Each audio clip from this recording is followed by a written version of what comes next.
Well, it's Groundhog Day. Again? Hello, everyone, and welcome to another edition of the Weekly Report. For Randall Riley, I'm Joshua Miller. Before we dive in, I wanted to mention some new content coming your way.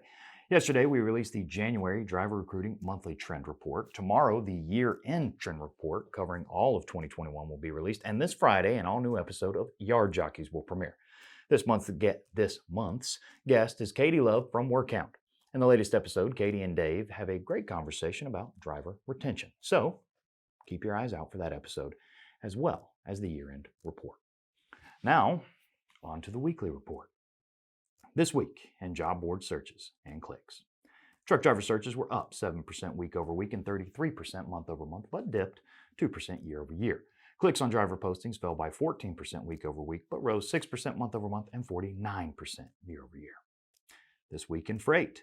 Total load postings climbed by 3% week over week, and we saw flatbed postings increase by 8%. However, both dry van and refrigerated postings fell by 2% week over week.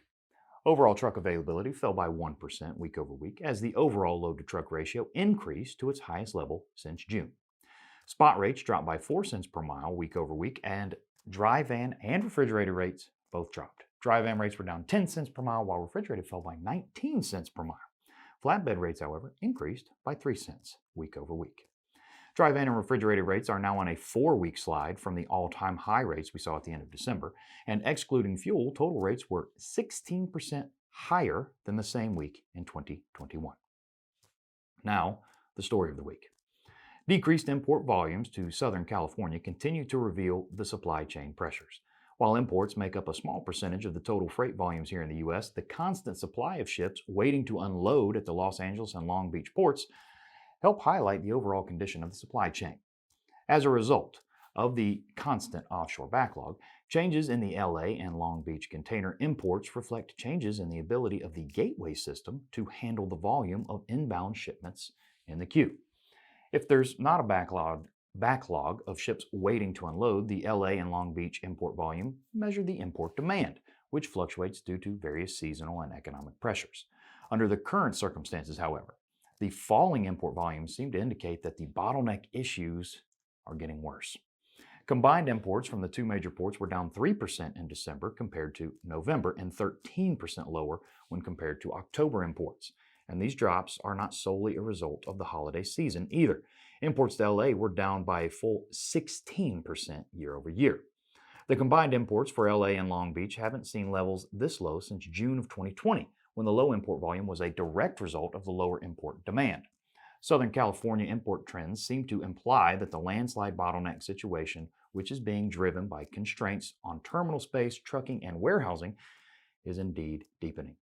For some perspective here, in December, the two ports unloaded 24% less than what had been moved through the ports in May.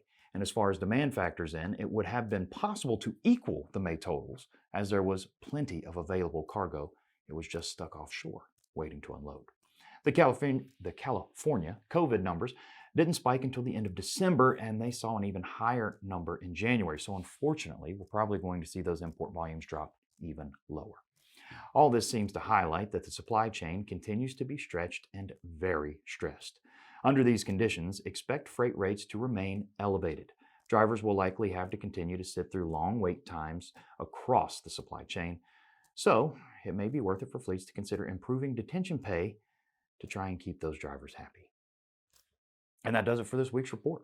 Come on back and see us next week when we'll take another look back to help you move forward. And don't forget to check out those new trend reports and our new episode of Yard Jockeys, which premieres this Friday.